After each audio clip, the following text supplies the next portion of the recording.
Hello folks, this is John again. Now that was 140 BPM. That makes 14 notes a second, shredding like this. Yeah, it wasn't perfectly clean yet, but I'm getting there, okay? I'm getting there. I'm pretty happy that I got this far at all. So here's just a little bit of a history on my guitar playing prowess from the last 10 years or so. And just so you can see what I'm dealing with. If you're dealing with something similar, perhaps this helps you or not. In my early 20s, I was able to play 14 notes a second. Pretty much when I was warmed up and going, and when I was also in a good mood and energetic, I could even do 15 notes a second. But then came my venture into the whole gen thing, and I was focusing much more on music production and songwriting and riffing real good. And then my shredding and my fast playing suffered from that quite a bit. So just about 2 weeks ago, I was still having trouble just playing 12 notes a second. And now I got up to 14 notes a second in just 2 weeks. Perhaps it worked that fast because I was there some time ago. But now I could get there pretty quick again. I'm not sure, but I'll show you what I did. The basic point is to warm up properly.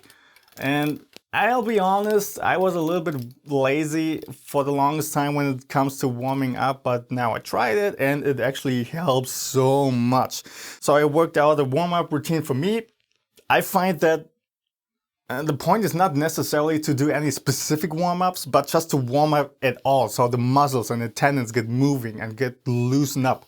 And there are a couple of different warm-up routines you could do, and I just kind of pick a couple of them and throw them together. Really, 10 minutes warm-up for me. I start on 5th fret, E string, and just use pointer and middle finger, and I just work my way up and down. And then 1 fret up, 1 fret up,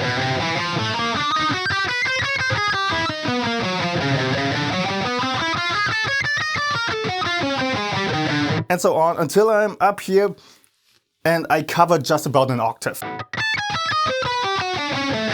Okay, and then I do the same thing with middle finger and ring finger.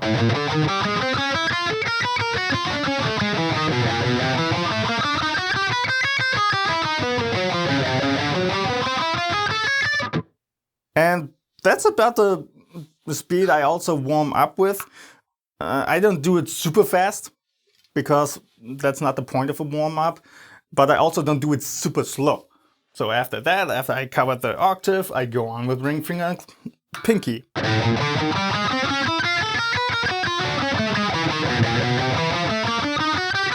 And with that one, I notice I need to do that so much more because my tendons here around the region between pinky and ring finger, they kind of tense up. So I notice I neglected that too much over the years.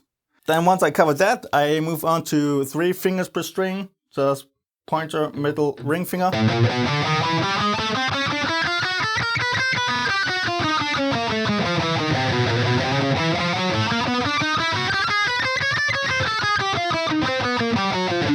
Again, just covering an octave like this, and then I go to pointer, middle, and pinky.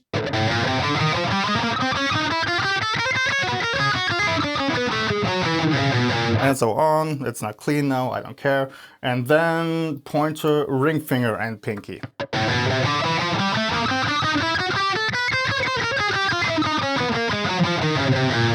Also, I usually don't do this with a tone. I just keep the guitar unplugged and I watch some YouTube videos while I do this. It's actually a pretty fun morning routine together with my coffee and whatnot. So yeah, pretty cool. I don't do ring finger, middle finger, ring finger, and pinky, because that actually never really happens, at least not in the way that I play, so I don't bother with it. I also don't bother with 4 fingers per string, because that never really happens. So, again, you don't need to do any very specific things. The point of warm-up is just to get everything moving and loosened up. So after I cover the whole octave with these kind of practice runs, I move on to the spider crawl, I think it's called.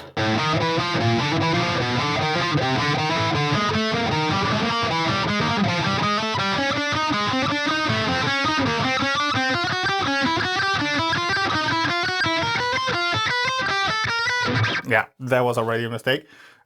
Just up and then down.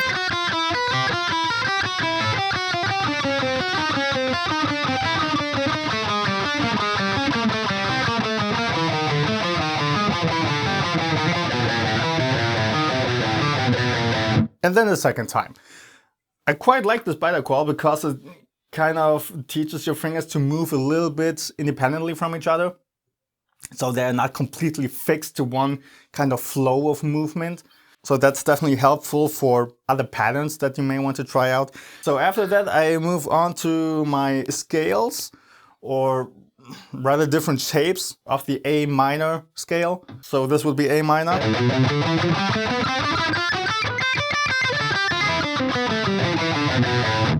It's just 3 notes per string. And I go through all the different shapes, which kind of also correspond to different modes. And in my head, I also named the modes, so I internalize them a little bit more. So that was just simple minor. If I move the shape down, if I stay in A minor but use the shape that's below that, this would be Mixolydian.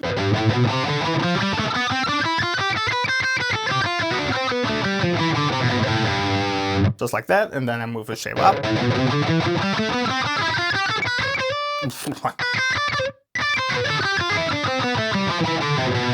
Okay, then a shape up, that's Locrian.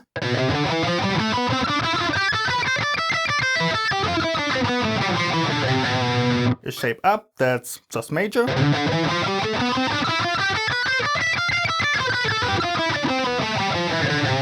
That's also the shape I was using at the beginning. I quite like that actually. Just for shredding, it's easy to memorize. Then shape up, that's Dorian.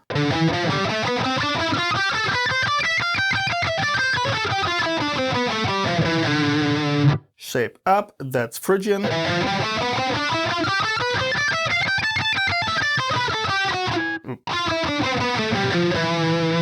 Shape up, this would correspond to Lydian.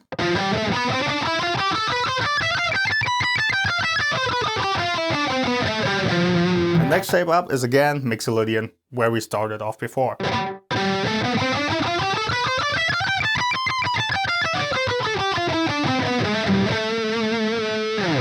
Okay, after I did that run, I go through all the shapes again, but this time what I do is I start on the lowest note, then I move up 2 notes, move back 1 note, move up 2 notes, move back 1 note.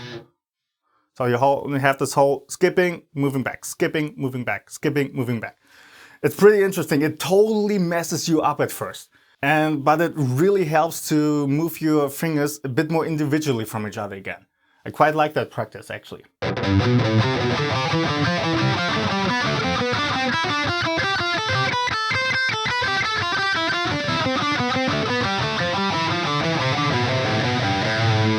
And then again, going through all the shapes with that same idea.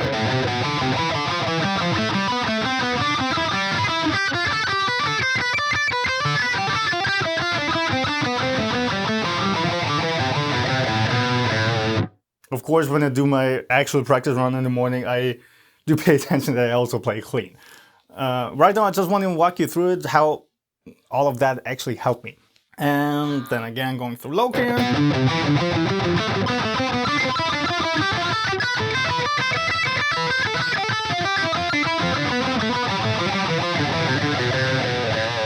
And through all the other shapes. And it really messes you up at first. It's really hard to wrap your mind around it with the movements, and because it's not something you do very often.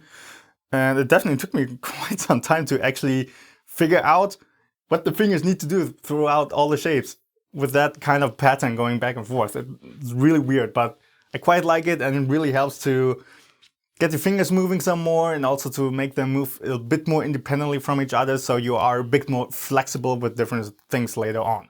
So once I did that, I usually take another sip of coffee, perhaps watch a video for a minute or two, and then I move on with my metronome, and I set it to 120 BPM first.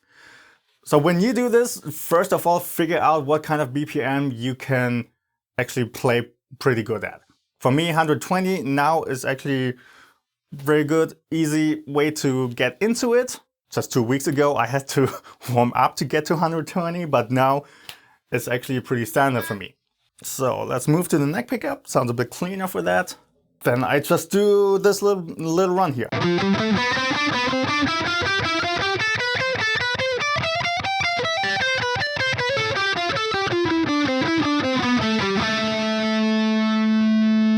Doing it like that, you cover exactly 2 measures. So per beat, you actually make 6 notes. The next beat comes and the next 6 notes. And so on. So you see you have 4 pairs of 6 notes in this first shape. 1, then 2, 3, 4. And then for the next measure, you move up to the next shape. And you do the same thing, just in reverse. 1, 2, 3, 4. And this note then lands on the next one again of the next measure. So you have a pretty good way to kind of check whether you're still on beat or not. You have very clear, distinct strums that you can kind of land on specific clicks of the metronome, and you can always check that you are still on the tempo.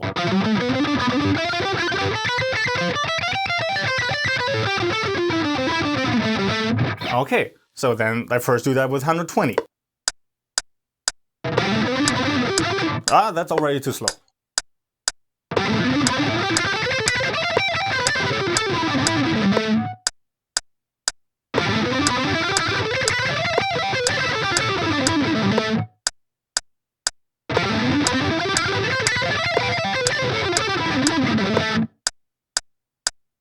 See, then you can do this run. Then when you land with this one, on the one again, you can take the rest of the measure to make a little break and then start again on the next measure. I personally like that quite a bit.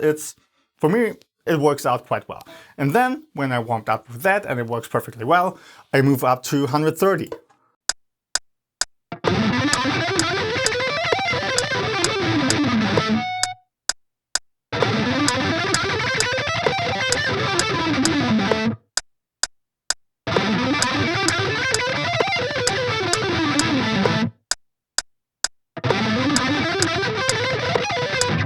And now I'm getting very unclean, and I notice my arms are cramping up. And when that happens, okay, I take a break for a minute or two, watch another video, just chug around a little bit.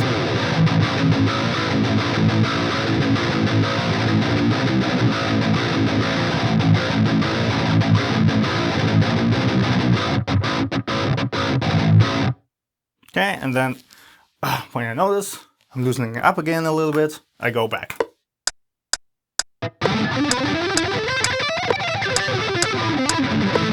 Of course, that was not enough of a break right now, so I'm still a little bit cramped up.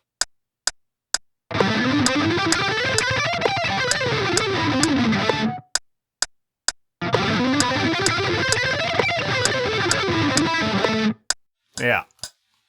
And then when I do this, I pay attention to what my muscles and tendons really do. When I notice my forearms and my wrists and my hands, my fingers are tensing up and cramping up and flex too much, then I really need to take a step back, take a minute or two just to give them a little bit of a break. And then when the next time you do it, you notice it's much looser again. And I also try to kind of shift that flexing of the muscles. I try to shift it from the forearms rather to the upper arms, to the biceps and also the shoulders. At least for me, I notice when I do that, then my forearms and wrists and fingers actually have room to loosen up some more. Now that may not be the end goal. And the end goal, you actually want everything to be nice and loose so everything can move fast. But until I get there, that's kind of my in-between solution. So let's try it again, 130.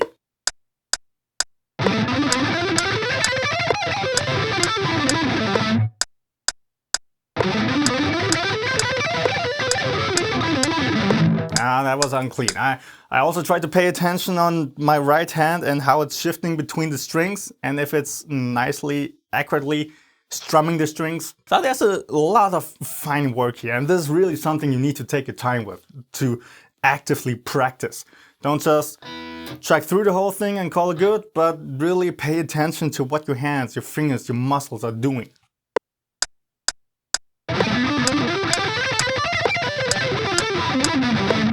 That was much better now.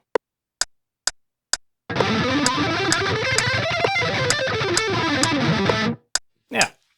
And then once I'm into that and 130 is working out pretty fine, I move up to 135. Because right here I'm kind of getting to my limits. 140 is pretty much my limit right now. So I don't want to just jump to that. I want to ease up into it. That's why first 135.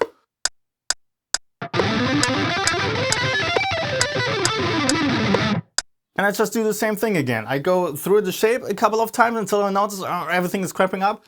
Take a minute or two just to loosen it up a little bit, give them the time, and then go back in.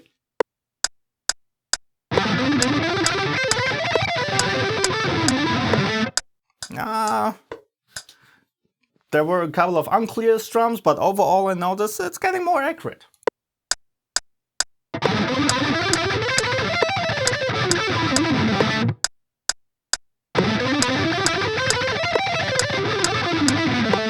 Yeah.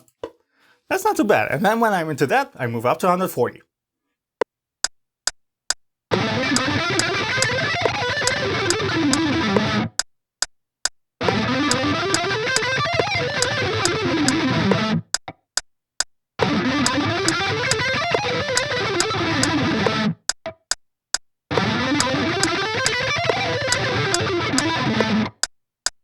Of course, it's still hard. My personal end goal is to do 140 consistently, like all the time.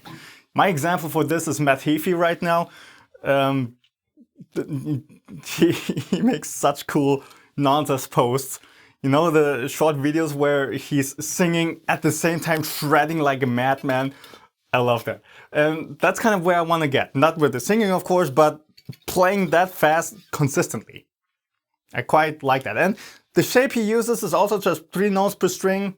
It's pretty simple, and it's easy to learn fast. So that's where I personally want to get right now. 140 is kind of my limit, just doing this run once up, once down. And from here on out, I try to move on.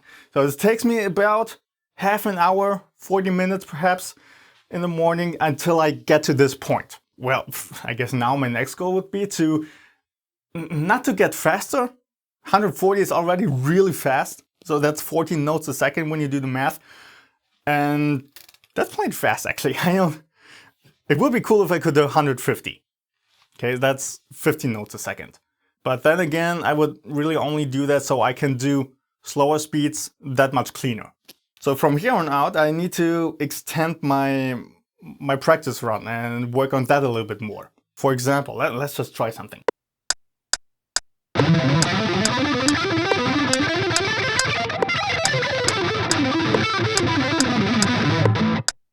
Something like that. That's pretty much something that Matt Heafy does a lot.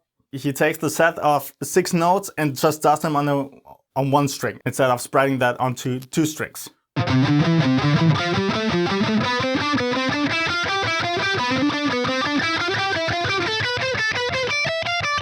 Something like that. That's a nice way to extend the whole thing. But it's really hard to do that consistently all the time.